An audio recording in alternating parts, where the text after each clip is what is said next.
Hello and welcome to online school India for library science. एक बार फिर से आप सभी का online school India for library science में जोरदार स्वागत है दोस्तों। मैं आपका दोस्त सुमेर सिंह कछावा, पुस्तकालय अध्यक्ष। आज की स्पेशल एनवीएस लाइब्रेरियन क्लास में आप सभी का स्वागत है दोस्तों।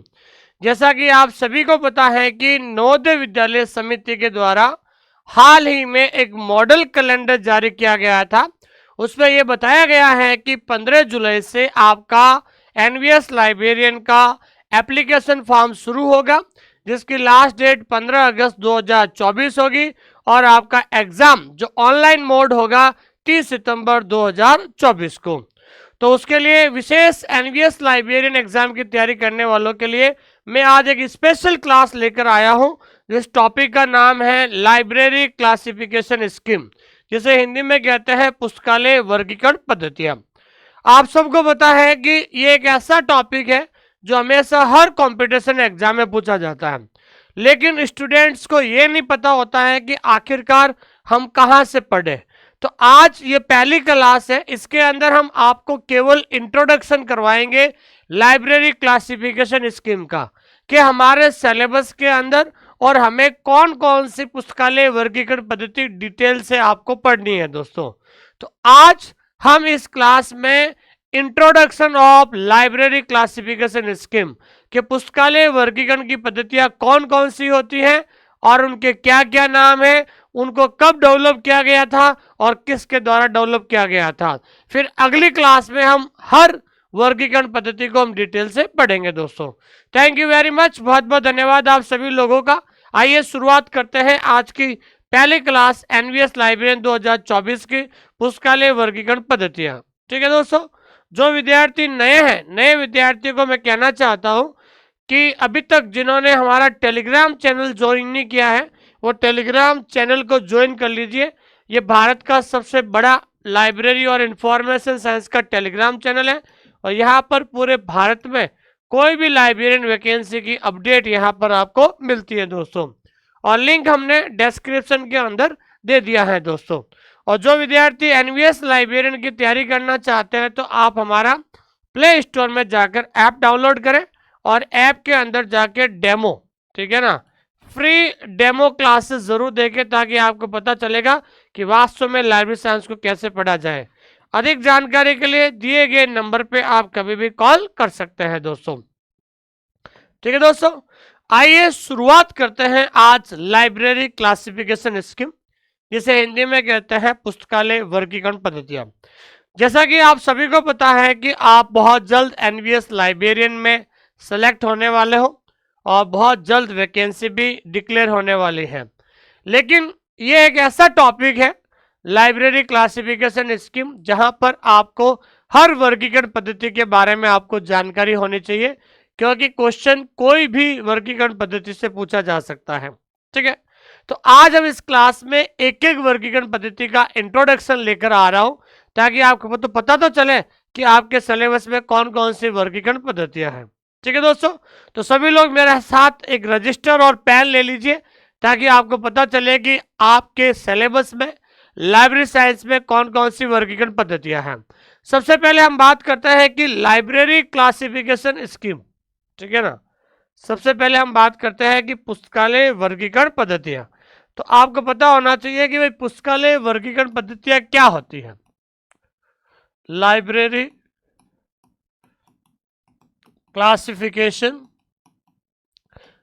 स्कीम्स, ठीक है, जिसको हिंदी में कहते हैं पुस्तकालय वर्गीकरण पद्धतियां। पुस्तकालय वर्गीकरण पद्धतियां। अब आपको सबसे पहले आपके मन में यह सवाल आ रहा है कि सर लाइब्रेरी क्लासिफिकेशन क्या होती है और इसका जो प्रयोग है किस में हम कर सकते हैं। देखिए, जैसा कि आप सभी को पता है कि आप एक लाइब्रेरियन बनने जा रहे हो और आप लाइब्रेरियन कहाँ के होंगे, एक लाइब्रेरी के होंगे। तो लाइब्रेरी में बहुत सारी जो किताबें होती हैं अलग अलग विषय की होती हैं, तो उन किताबों को सही ढंग से व्यवस्थित करने के लिए हम कोई ना कोई एक वर्गीकरण पद्धति को फॉलो करते हैं।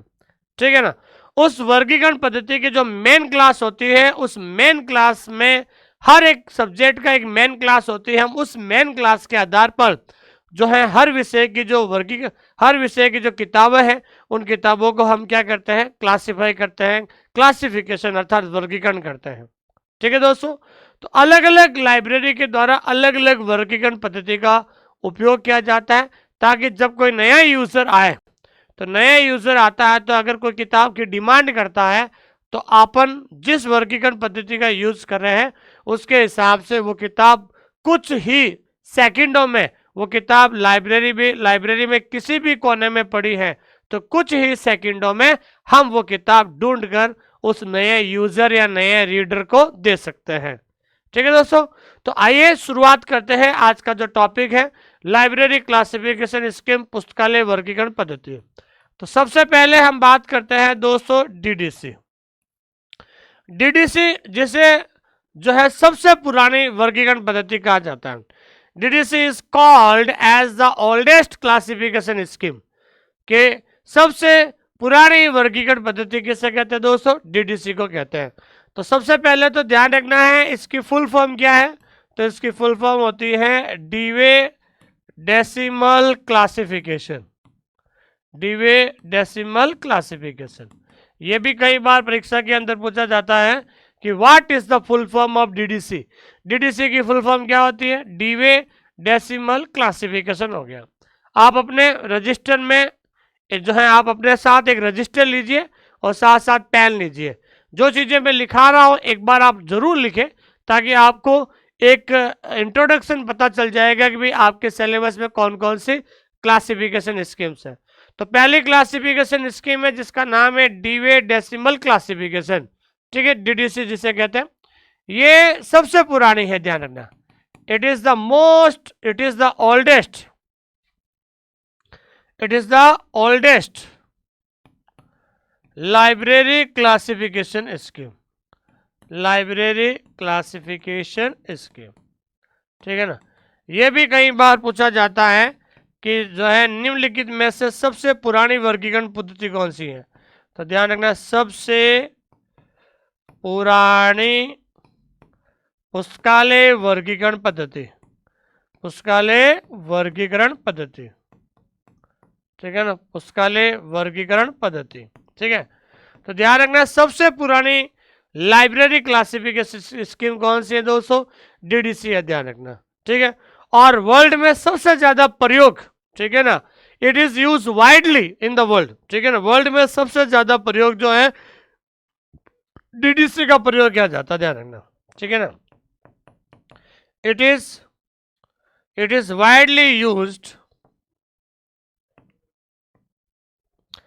in the libraries of the world, in the libraries of the world। ठीक है ना, वर्ल्ड की जितने भी लाइब्रेरी हैं, अधिकतर लाइब्रेरी में किसका प्रयोग किया जाता है दोस्तों, डीडीसी का प्रयोग किया जाता है। ठीक है ना, तो दुनिया की, ध्यान रखना, इसको बहुत अच्छा सवाल है जी। दुनिया की अधिकांश लाइब्रेरी में, अधिकांश पुस्तकालय में डीडीसी का प्रयोग होता है। किसका प्रयोग होता है, डीडीसी का प्रयोग होता है। अगर पूछे कि वर्ल्ड में सबसे ज्यादा कौन सी वर्गीकरण पद्धति का यूज होता है, तो वर्ल्ड में सबसे ज्यादा वर्गीकरण पद्धति का प्रयोग होता है वो होता है डीडीसी का। और सबसे पुरानी वर्गीकरण पद्धति भी कौन सी है दोस्तों, डीडीसी है, ध्यान रखना। ठीक है, अब हम बात करते हैं कि डीडीसी वर्गीकरण पद्धति को डेवलप कब किया गया था। तो आपको पता होना चाहिए, डेवलप का मतलब विकसित किया गया था 1876 में। डीडीसी को पहली जो वर्गीकरण पद्धति है जिसको डेवलप किया गया 1876 में, और किसके द्वारा डेवलप किया गया था, तो मैं बता देता हूँ, डेवलप किया गया था मेलविल डीवे। किसके द्वारा दोस्तों, मेलविल डीवे के द्वारा डेवलप किया गया था। ठीक है दोस्तों, तो सबसे पहले हमने बात की है डीडीसी के बारे में। डीडीसी जिसकी फुल फॉर्म होती है डीवे डेसिमल क्लासिफिकेशन, इसे जो है सबसे पुरानी वर्गीकरण पद्धति कहा जाता है। और दुनिया की अधिकांश पुस्तकालय में डीडीसी का प्रयोग करता है। मतलब वर्ल्ड में जितने भी लाइब्रेरी है या वर्ल्ड में सबसे ज्यादा अगर वर्गीकरण पद्धति की बात करते हैं तो डीडीसी का सबसे ज्यादा इसका प्रयोग किया जाता है। डीडीसी को विकसित किया गया था 1876 में, और डीडीसी को विकसित किसके द्वारा किया गया था? मेलविल डीवेन नामक व्यक्ति के द्वारा इसको विकसित किया गया था। तो पहली जो वर्गीकरण पद्धति कौन सी थी दोस्तों? डीडीसी थी। कौन सी थी? डीडीसी। अब हम बात करते हैं अगली जो वर्गीकरण पद्धति है वो है ईसी। क्या है दोस्तों? ईसी। ईसी की फुल फॉर्म होती है एक्सपेंसिव क्लासिफिकेशन। क्या होता है दोस्तों? Expensive classification. तो एक्सपेंसिव क्लासिफिकेशन जो वर्गीकरण पद्धति है ये दूसरे नंबर पे आते हैं, एक्सपेंसिव क्लासिफिकेशन, जिसे हम शॉर्टकट में क्या कहते हैं दोस्तों? ईसी भी कहते हैं, ध्यान रखना। ठीक है, कई बार ऑप्शन के अंदर शॉर्ट फॉर्म भी दे देते हैं, ऐसा जरूरी नहीं है कि पूरा दे देते हैं। ऑप्शन में कई बार डीडीसी, ईसी, सीसी, एससी ये भी दे देते हैं। तो आपको पता होना चाहिए कि भाई दूसरी जो वर्गीकरण पद्धति है ईसी, ईसी का मतलब एक्सपेंसिव क्लासिफिकेशन, इसको डेवलप किया गया था, बहुत इंपॉर्टेंट है, इसको विकसित किया गया था, इसको विकसित किया गया था 1891 में। कब विकसित किया गया था? 1891 में विकसित किया गया था। और इसको डेवलप किया गया था, तो डेवलप किया गया था सीए कटर के द्वारा। किसके द्वारा दोस्तों? सीए कटर के द्वारा इसको विकसित किया गया था। परीक्षा के अंदर डेवलपमेंट ईयर भी पूछ ले, और परीक्षा के अंदर ध्यान रखना डेवलपमेंट जो है पर्सन किसके द्वारा डेवलप किया गया ये भी पूछा जाता है। ठीक है, उसके बाद हम बात करते हैं अगला जो वर्गीकरण पद्धति है वो है एलसीसी। बहुत इंपॉर्टेंट है। एलसीसी की फुल फॉर्म क्या होती है? वो होती है library of Congress, library of Congress classification scheme. क्या होते हैं दोस्तों? Library of Congress classification scheme.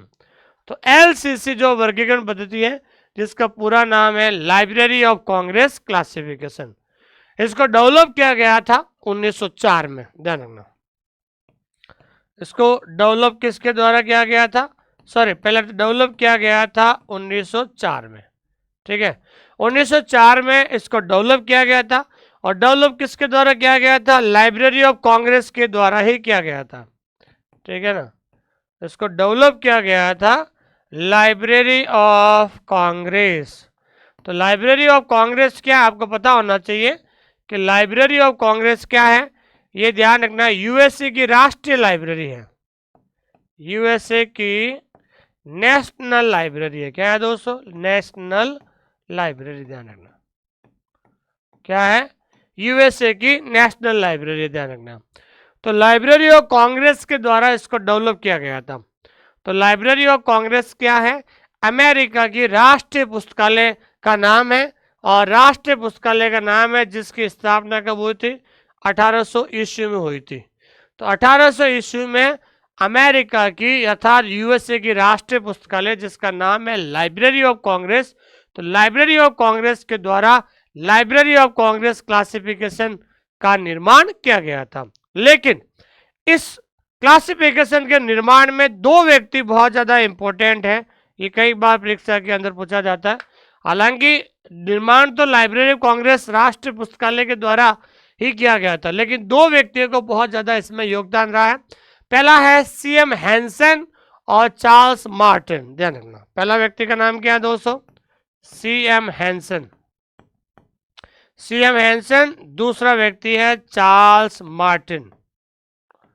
क्या है दोस्तों? चार्ल्स मार्टिन, ध्यान रखना। दो व्यक्ति हैं, पहला है सीएम हैंसन और दूसरा है चार्ल्स मार्टेल। क्या है दोस्तों? चार्ल्स मार्टेल कर देना, ठीक है ना, चार्ल्स मार्टेल। ठीक है, ठीक है। तो ये दो व्यक्ति है, ध्यान रखना। तो आपको ये भी ध्यान रखना है कि library of Congress classification scheme जो है इसको डेवलप किया गया था 1904 में, और डेवलप किसके द्वारा किया गया था? लाइब्रेरी ऑफ कांग्रेस के द्वारा। लाइब्रेरी ऑफ कांग्रेस क्या है? अमेरिका की राष्ट्रीय पुस्तकालय है जिसकी खुद की स्थापना 1800 ईस्वी में की गई थी। लेकिन दो व्यक्ति का नाम हमेशा लाइब्रेरी ऑफ कांग्रेस से जुड़ा हुआ है, जिन्होंने बहुत ज़्यादा योगदान दिया था, वो है सीएम हैंसन और दूसरा है चार्ल्स मार्टेल। कौन सा है? चार्ल्स मार्टेल हो गया। ठीक है, 3 हो गई। उसके बाद चौथी जो वर्गीकरण पद्धति है वो है यूडीसी। क्या है दोस्तों? यूडीसी। यूडीसी की फुल फॉर्म होती है यूनिवर्सल डेसिमल क्लासिफिकेशन। ठीक है ना, यूनिवर्सल डेसिमल क्लासिफिकेशन। ठीक है जी। तो हम बात करते हैं यूडीसी के बारे में। देखिए यूडीसी जिसकी फुल फॉर्म होती है यूनिवर्सल डेसिमल क्लासिफिकेशन। ठीक है, तो अगर हम बात करते हैं तो इसकी जो स्थापना है या इसको डेवलप किया गया था, तो ध्यान रखना है कि डेवलप किया गया था। ठीक है ना, डेवलप्ड इन 1895। ठीक है ना, जरा यहाँ पर बहुत सारे विद्यार्थी कंफ्यूज हो जाते हैं। तो डेवलप किया गया था 1895 में, किसके द्वारा? बाय फिड। फिड एक ऑर्गेनाइजेशन है, फिड के द्वारा इसको डेवलप किया गया था। लेकिन कई बार परीक्षा अगर हम बात करते हैं फर्स्ट एडिशन की, तो फर्स्ट एडिशन जो है, फर्स्ट एडिशन को प्रकाशित किया गया था 1905 में। फर्स्ट एडिशन को कब प्रकाशित किया गया था? इसका फर्स्ट एडिशन कब आया था? 1905 में। तो यहाँ पर आपको ऑप्शन के आधार पर आपको डिसाइड करना है। अगर 1805 अगर आप पूछ लें कि यूडीसी को डेवलप किया गया था, तो यूडीसी को डेवलप तो 1895 में किया गया था फीड के द्वारा, लेकिन यूडीसी का फर्स्ट एडिशन जो है वो कब आया था? 1905 में आया था। कब आया था दोस्तों? 1905 में आया था। और किसके द्वारा दोस्तों? फीड के द्वारा ही प्रकाशित किया गया था। ठीक है, लेकिन इससे 2 व्यक्ति बहुत ज्यादा जुड़े हुए हैं। तो एक तो ध्यान रखना है पॉल ऑटलेट के द्वारा। ठीक है, पॉल ऑटलेट, ध्यान रखना। एक तो व्यक्ति है पॉल ऑटलेट और दूसरा व्यक्ति है Henry law Fontaine. Henry law Fontaine. ठीक है ना, क्या नाम है? हेनरी लॉ फॉन्टेन, ध्यान रखना। ये कई बार परीक्षा के अंदर पूछा जाता है कि पूछेंगे अगर यूडीसी की स्थापना, यूडीसी को डेवलप किया गया था, अगर हम संगठन की बात करते तो वहाँ ऑप्शन हो गया इफ्ला, फिड, यूनेस्को, एस्लिप, तो वहाँ पर फिड ऑप्शन हो जाएगा।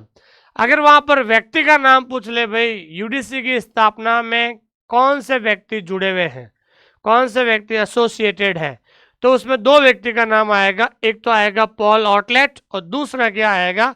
Henry law Fontaine. ध्यान रखना, क्या आएगा? Henry law Fontaine. ध्यान रखना। पॉल ऑटलेट को क्या कहा जाता है पता है? पॉल ऑटलेट को कहा जाता है फादर ऑफ डॉक्यूमेंटेशन। क्या कहा जाता है दोस्तों?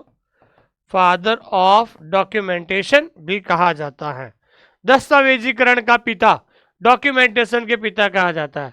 और हेनरी लॉ फॉन्टेन को एक नोबेल पुरस्कार दिया गया था शांति में, शांति के क्षेत्र में नोबेल पुरस्कार। तो ये कई बार परीक्षा के अंदर पूछा भी जाता है, तो मुझे याद आ गया तो मैंने कहा बता दूं आपको। ठीक है, नोबेल पुरस्कार। ठीक है, तो नोबेल पुरस्कार कब दिया गया था? 1913 में। 1913 में हेनरी लॉ फॉन्टेन को नोबेल पुरस्कार दिया गया था और पॉल ऑटलेट को फादर ऑफ डॉक्यूमेंटेशन कहा जाता है। ध्यान रखना। ठीक है दोस्तों, तो ये हो गया चौथी वर्गीकरण पद्धति। वो कौन सी हो गई? यूडीसी हो गई। अब हम बात करते हैं दोस्तों एससी। एससी की फुल फॉर्म होती है सब्जेक्ट क्लासिफिकेशन स्कीम। क्या होती है दोस्तों? सब्जेक्ट क्लासिफिकेशन स्कीम जिसे कहते हैं। ठीक है, विषय वर्गीकरण पद्धति क्या कहते हैं दोस्तों? विषय वर्गीकरण पद्धति कहते हैं। ध्यान रखना, ये कई बार पूछा जाता है और हमेशा परीक्षा के अंदर पूछा जाता है कि सब्जेक्ट क्लासिफिकेशन स्कीम जिसे विषय वर्गीकरण पद्धति कहते हैं, इसको डेवलप किया गया था, पहले डेवलप्ड इन, इसको डेवलप किया गया था 1906 में। और किसके द्वारा डेवलप किया गया था? तो डेवलप किया गया था आपके जेडी ब्राउन के द्वारा। एक जेडी ब्राउन नाम का व्यक्ति है, उसके द्वारा जो है ये जो है सब्जेक्ट क्लासिफिकेशन स्कीम जो है डेवलप किया गया था। तो कई बार परीक्षा के अंदर इस प्रकार के जो प्रश्न आते हैं, ठीक है ना, तो विद्यार्थी कंफ्यूज हो जाता है। इसलिए मैंने आज ये पहली क्लास आप लोगों के लिए इसलिए ली है कि कम से कम आज मेरी जो पहली क्लास है एनवीएस लाइब्रेरियन के लिए, एक पेन और रजिस्टर अपने हाथ में रखें। जो जो चीज़ें मैंने लिखाई हैं एक रजिस्टर में लिख दीजिए, क्योंकि जो चीज़ें मैं आज लिखा रहा हूं, 2 सवाल आपके परीक्षा में 100% आने वाले हैं। दो दो सवाल आपके 100% पूछा जाता है, तो इसलिए आपको इंट्रोडक्शन तो पता चलना चाहिए भी आपके जो है सिलेबस में कौन कौन सी वर्गीकरण पद्धतियां हैं। ठीक है, तो ये हो गए आपके एससी सब्जेक्ट क्लासिफिकेशन जो जेडी ब्राउन के द्वारा लिखी गई थी। अब हम बात करते हैं सीसी। तो सीसी की फुल फॉर्म क्या है दोस्तों जी? अगली वर्गीकरण पद्धति है दोस्तों सीसी। तो सीसी की फुल फॉर्म होती है कोलन क्लासिफिकेशन। क्या होते हैं दोस्तों? Colon classification. ठीक है, तो कोलन क्लासिफिकेशन वर्गीकरण पद्धति है जिसको डेवलप किया गया था। उसको डेवलप करने वाला व्यक्ति है, वो कौन है वो दोस्तों? डॉक्टर रंगनाथन। कौन है दोस्तों? डॉक्टर रंगनाथन। और सीसी को डेवलप्ड किया गया था, तो डेवलप्ड किया गया था 1933 में। तो सीसी को 1933 में रंगनाथन के द्वारा डेवलप किया गया था। ठीक है, तो कोलन क्लासिफिकेशन जो है भारत की वर्गीकरण पद्धति है। कौन है दोस्तों? भारत की वर्गीकरण पद्धति है। तो सीसी जो है वो डॉक्टर रंगनाथन के द्वारा विकसित की गई थी। और डॉक्टर रंगनाथन को क्या कहा जाता है भारत में? भारत में कहा जाता है father of library science, father of library science in India. ठीक है, भारत में पुस्तकालय विज्ञान का जनक। तो पुस्तकालय विज्ञान का जनक किसे कहा जाता है दोस्तों? वो कहा जाता है रंगनाथन को कहा जाता है, जिनके द्वारा भारत की पुस्तकालय वर्गीकरण पद्धति, जिनका नाम है सीसी कोलन क्लासिफिकेशन, को डेवलप किया गया था। ठीक है, उसके बाद हम बात करते हैं 7 नंबर बीसी। तो ध्यान रखना बीसी की फुल फॉर्म में आपको ध्यान रखना है, बीसी की फुल फॉर्म होती है बिब्लियोग्राफिक। ध्यान रखना क्या है दोस्तों? बिब्लियोग्राफिक। ध्यान रखना, यहां पर बहुत सारे विद्यार्थी कई बार गलत लिख देते हैं। कुछ लोग बिब्लियोग्राफिकल कर देते हैं, कुछ लोग बिब्लियोग्राफी कर देते हैं। तो मैं आपको स्पष्ट शब्दों में कहना चाहता हूं, बीसी की फुल फॉर्म होती है बिब्लियोग्राफिक क्लासिफिकेशन स्कीम। ठीक है, इसको डेवलप किया गया था, विकसित किया गया था। तो डेवलप किया गया था 1935 में। कब डेवलप किया गया था? 1935 में डेवलप किया गया था। और डेवलप किस व्यक्ति के द्वारा किया गया था? तो डेवलप किया गया था H.E. ब्लिस। किसके द्वारा? H.E. ब्लिस के द्वारा। ध्यान रखना, इसलिए इसको ब्लिस क्लासिफिकेशन भी कहा जाता है। इसको ब्लिस क्लासिफिकेशन भी कहते हैं। ठीक है ना, बिब्लियोग्राफिक क्लासिफिकेशन भी कहा जाता है, ये आपको विशेष ध्यान रखना है। ठीक है, बीसी मतलब बिब्लियोग्राफिक क्लासिफिकेशन हो जाएगा। ठीक है, उसके बाद हम बात करते हैं एलबीसी। एलबीसी एलबीसी हो जाएगा। तो एलबीसी की फुल फॉर्म होती है लाइब्रेरी बिब्लियोग्राफिकल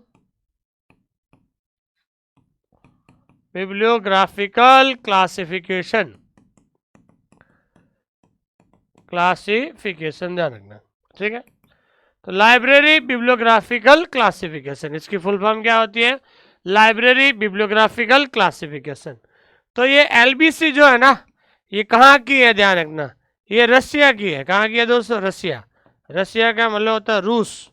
रूस देश की वर्गीकरण पद्धति है। ध्यान रखना, इसको डेवलप किया गया था, इसको डेवलप किया गया था 1959 में, 1959 में। कब किया गया था दोस्तों? 1959 में, 1959 में इसको डेवलप किया गया था। और डेवलप किसके द्वारा किया गया था? ध्यान दीजिए, तो 1959 में इसको डेवलप किया गया था। और डेवलप किया गया था, सबसे इंपॉर्टेंट ध्यान रखना है, लेनिन स्टेट लाइब्रेरी मॉस्को। ध्यान रखना, लेनिन स्टेट लाइब्रेरी मॉस्को, ध्यान रखना क्या है, लेनिन स्टेट लाइब्रेरी मॉस्को। तो रशिया का जो राष्ट्रीय पुस्तकालय है जिसका नाम है लेनिन स्टेट लाइब्रेरी, जो रशिया की कैपिटल है मॉस्को, तो मॉस्को में ये रशिया का एक राष्ट्रीय पुस्तकालय है लेनिन स्टेट लाइब्रेरी, उसके द्वारा 1959 में लाइब्रेरी बिब्लियोग्राफिकल क्लासिफिकेशन LBC वर्गीकरण पद्धति को क्या किया गया था दोस्तों, डेवलप किया गया था। ठीक है, तो 8 वर्गीकरण पद्धति होगी। 9th नवी वर्गीकरण पद्धति है RIC। RIC की फुल फॉर्म होती है Riders international classification. Riders international classification. ठीक है दोस्तों, इसे हम इंटरनेशनल क्लासिफिकेशन भी कह सकते हैं, इसे हम राइडर्स इंटरनेशनल क्लासिफिकेशन भी कह सकते हैं। ठीक है दोस्तों, तो राइडर्स इंटरनेशनल क्लासिफिकेशन को डेवलप किया गया था 1961 में। कब डेवलप किया गया था, 1961 में इसको डेवलप किया गया था। और किसके द्वारा डेवलप किया गया था, तो ध्यान रखना है इसको डेवलप किया गया था F राइडर के द्वारा। एक व्यक्ति है जिसका नाम है F राइडर। F राइडर के द्वारा इंटरनेशनल क्लासिफिकेशन, जिसे हम राइडर इंटरनेशनल क्लासिफिकेशन भी कहते हैं, उसके द्वारा डेवलप किया गया था। तो कहने का मतलब ये है कि आप लाइब्रेरियन कंपटीशन एग्जाम की तैयारी कर रहे हो, स्पेशल NVS की, तो आपको पता होना चाहिए कि आपके सिलेबस में कौन कौन सी वर्गीकरण पद्धति है।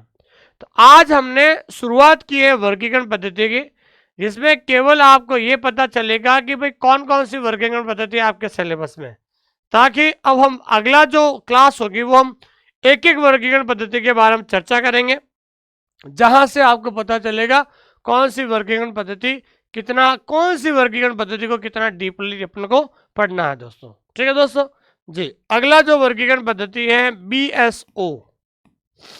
क्या दोस्तों, BSO। BSO की फुल फॉर्म होती है broad system, broad system of ordering. क्या दोस्तों, BSO की फुल फॉर्म क्या होती है, broad system of ordering. BSO भी एक क्लासिफिकेशन स्कीम है, ब्रॉड सिस्टम ऑफ ऑर्डरिंग है, जिसको डेवलप किया गया था, वेरी इंपॉर्टेंट, जिसको विकसित किया गया था 1978 में। कब विकसित किया गया था, 1978 में विकसित किया गया था। और किसके द्वारा डेवलप किया गया था, तो डेवलप किया गया था फिड यूनेस्को। किसके द्वारा दोस्तों, फिड यूनेस्को के द्वारा डेवलप किया गया था। लेकिन BSO से एक व्यक्ति का नाम जुड़ा हुआ है जिसने इस वर्गीकरण पद्धति को निर्माण करने में बहुत ज़्यादा योगदान दिया था, जिसका नाम है E.J. कोट्स। क्या नाम है दोस्तों, E.J. कोट्स और G.A. लयोड। ध्यान रखना, दो व्यक्ति हैं जिसका नाम है, एक तो E.J. Quotes and G.A. Lloyd.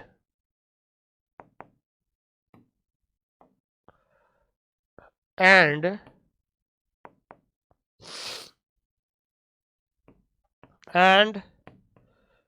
G.A. Lloyd. ठीक है दोस्तों, इनके द्वारा जो है दो ऐसे व्यक्ति हैं जो, ध्यान रखना है किससे जुड़े हुए हैं, ये जुड़े हुए हैं BSO से, ब्रॉड सिस्टम ऑफ ऑर्डरिंग। ये कई बार इसकी फुल फॉर्म पूछी जाती है और विद्यार्थी कंफ्यूज हो जाते हैं। ठीक है दोस्तों, तो ये आपके कितने हो गए हैं दोस्तों, 10 वर्गीकरण पद्धति। तो 10 वर्गीकरण पद्धति के बारे में आपने पढ़ा, लेकिन अपन को कुछ और अन्य वर्गीकरण पद्धति है उसके बारे में भी आपको ध्यान में रखना है।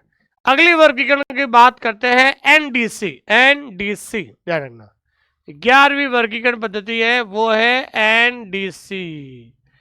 NDC की फुल फॉर्म क्या होती है, निप्पॉन डेसिमल क्लासिफिकेशन। क्या है दोस्तों, निप्पॉन डेसिमल क्लासिफिकेशन। तो निप्पॉन डेसिमल क्लासिफिकेशन जो है ये एक वर्गीकरण पद्धति है जापान देश की। किसकी है दोस्तों, जापान देश की जो वर्गीकरण पद्धति है, जिसे डेवलप किया गया था 1929 में, और व्यक्ति का नाम है कियोशी मोरी के द्वारा। ठीक है, इसको डेवलप किया गया था, डेवलप्ड इन 1929, 1929 में इसको डेवलप किया गया था। और डेवलप करने वाला व्यक्ति कौन है? तो डेवलप करने वाला व्यक्ति है कियोशी मोरी। क्या नाम है दोस्तों? कियोशी मोरी, कियोशी मोरी। तो कियोशी मोरी नाम का व्यक्ति जो है, इसको डेवलप किया गया था। ये कौन से देश की वर्गीकरण पद्धति है दोस्तों? जापान की। जैसे भारत की वर्गीकरण पद्धति है, भारत की क्लासिफिकेशन स्कीम है सीसी कोलन क्लासिफिकेशन, उसी तरीके से जापान देश की वर्गीकरण पद्धति है निप्पॉन डेसिमल क्लासिफिकेशन, जिसे 1929 में कियोशी मोरी के द्वारा डेवलप किया गया था। ठीक है, उसके बाद हम बात करते हैं कि एडजस्टेबल क्लासिफिकेशन। एडजस्टेबल, ठीक है ना, एडजस्टेबल क्लासिफिकेशन। तो एडजस्टेबल क्लासिफिकेशन जो है, ये किसके द्वारा डेवलप की गई थी? जेडी ब्राउन के द्वारा। ठीक है ना, जेडी ब्राउन ने इसको डेवलप किया गया था, लेकिन वो इस क्लासिफिकेशन में ज़्यादा सफल नहीं हो पाया था।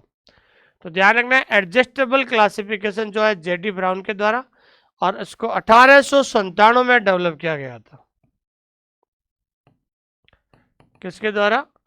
जेडी ब्राउन के द्वारा 1897 में, 1897 में इसको डेवलप किया गया था। हालांकि ये वर्गीकरण पद्धति सफल नहीं हो पाए थी, तो उन्होंने एक और वर्गीकरण पद्धति का, किसी अन्य व्यक्ति के साथ मिलकर एक और वर्गीकरण पद्धति का निर्माण किया था। वो क्या था? Queen brown classification. आगे देखते हैं 13वीं। तो क्वीन ब्राउन क्लासिफिकेशन। तो क्वीन ब्राउन क्लासिफिकेशन का मतलब हो गया, ब्राउन तो हो गया, जेडी ब्राउन हो गया, और क्वीन हो गया जे हेमरी क्वीन। कौन है? जे हेमरी क्वीन, दो व्यक्ति है। इन दोनों ने मिलकर 1894 में एक वर्गीकरण पद्धति का निर्माण किया था। कब डेवलप हुई थी दोस्तों? इसको डेवलप किया गया था 1894 में। कौन से दो व्यक्ति हैं? एक तो है जेडी ब्राउन और जे हेनरी क्वीन। ठीक है ना, जे हेनरी क्वीन। तो जब सक्सेसफुल नहीं मिली, तो इन्होंने एक व्यक्ति का और साथ में लिया था, जेडी ब्राउन साहब ने। तो 1894 में दो क्वीन, जिसका व्यक्ति का नाम है जे हेनरी क्वीन, और ब्राउन हो गया जेडी ब्राउन का। तो दोनों व्यक्ति ने मिलकर इसको प्रयास किया, लेकिन हालांकि सबसे पहले इसी को प्रयास किया था। ठीक है ना, आपने पढ़ा होगा सब्जेक्ट क्लासिफिकेशन जो है जेडी ब्राउन के द्वारा डेवलप की गई थी। तो सबसे पहले उन्होंने प्रयास किया था 1894 में, जो ये व्यक्ति के साथ एक क्वीन ब्राउन क्लासिफिकेशन, वो भी सफल नहीं हुई। फिर उसके बाद 3 साल बाद जेडी ब्राउन ने खुद ने प्रयास किया एडजस्टेबल क्लासिफिकेशन, वो भी सक्सेसफुल नहीं हुई। फिर आखिरकार 1906 में सब्जेक्ट क्लासिफिकेशन जेडी ब्राउन के द्वारा जो है निर्माण किया गया था, जो आज जो है सक्सेसफुल है, और कई जगह इस वर्गीकरण पद्धति का अलग अलग लाइब्रेरी में इसका यूज किया जाता है। ठीक है, अगली जो वर्गीकरण पद्धति है इंफॉर्मेशन कोडिंग। जी,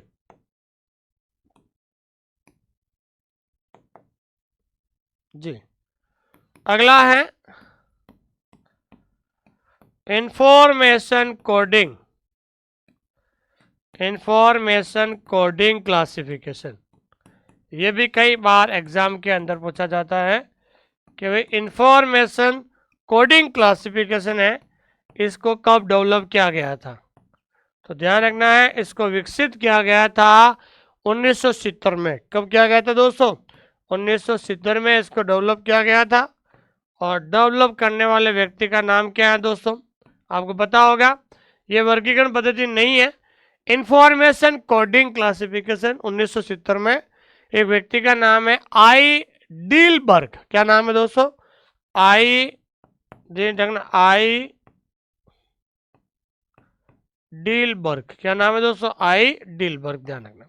ठीक है, क्योंकि जो विद्यार्थी लाइब्रेरी साइंस के अंदर नए हैं, क्योंकि आप में से 90% वो विद्यार्थी हैं जिन्होंने डिस्टेंस एजुकेशन से कोर्स किया है, चाहे भले DLS हो चाहे BLS हो, ठीक है ना।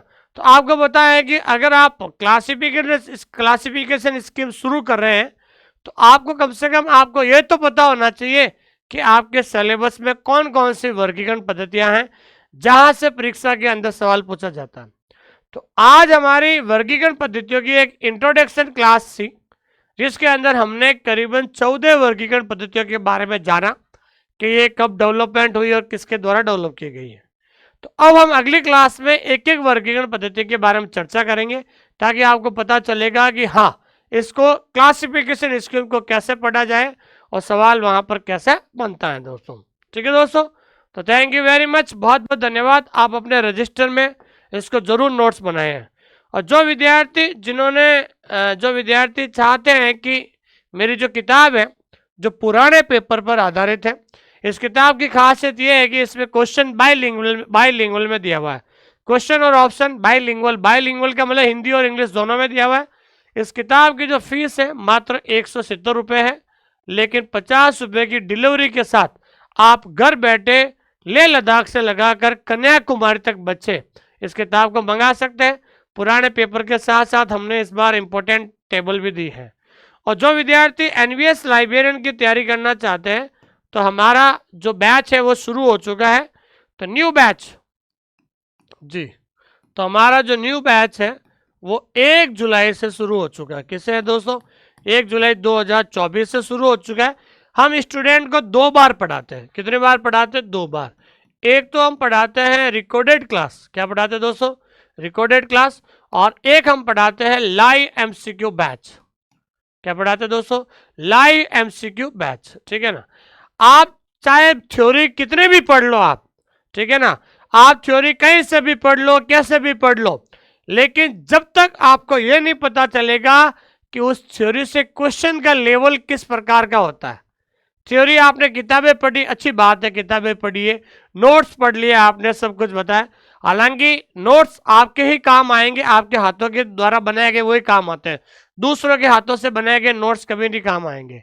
लेकिन थ्योरी पढ़ ली, कई बार क्या होता है, स्टूडेंट में बता रहा हूँ, मेरे पास अभी कल भी फोन आया था, वो 2 साल से पढ़ रहा है लेकिन सिलेक्शन तक नहीं पहुंच पाया था। तो मैंने पूछा कौन कौन सी किताब पढ़ रहा है, फिर मैंने पूछा कैसे पढ़ रहा है। तो क्या होता है कि जब वैकेंसी आती है तो स्टूडेंट्स क्या करता है कि सिलेबस को पूरा करने की कोशिश करता है, और सिलेबस में वो क्या करता है, केवल थ्योरी पढ़ता है और थ्योरी के नोट्स बनाता है।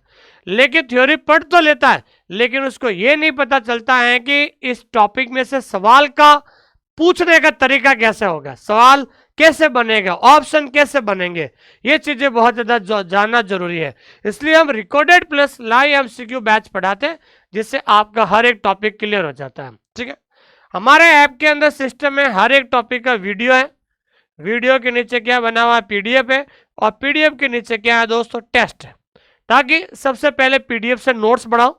ठीक है ना, PDF प्रिंट आउट नहीं मिलती है, उसको प्रिंट आउट नहीं निकाल सकते हैं, आपको PDF से हैंड रिटन नोट्स बनाने होंगे, फिर आप वीडियो देख के फिर टेस्ट दीजिए, आपका टॉपिक क्लियर हो जाएगा दोस्तों।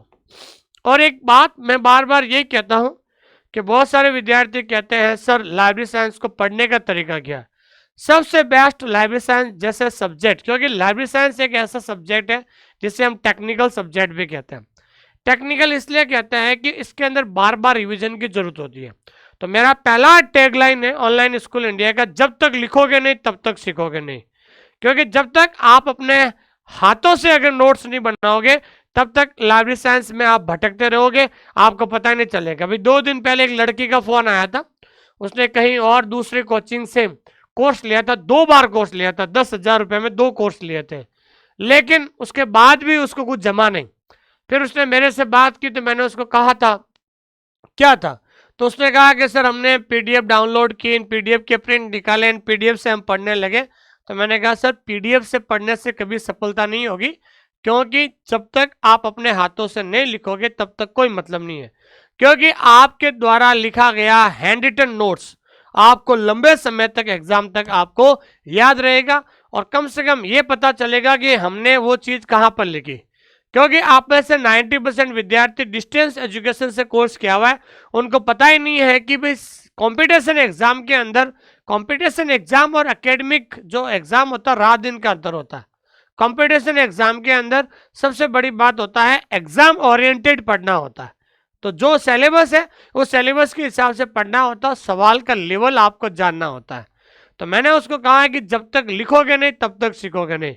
और एक दो टॉपिक अगर आपको विश्वास नहीं होता है तो इस यूट्यूब पर मैं भी बहुत सारे टॉपिक पढ़ाए और अन्य टीचर भी टॉपिक पढ़ाए। आप एक बार उस टॉपिक को लिख कर देखिए, लिखने के बाद आपको खुद को महसूस हो जाएगा कि वास्तव में कंटेंट क्या होता है, लाइब्रेरी साइंस को कैसे पढ़ा जाता है और कैसे समझा जाता है दोस्तों।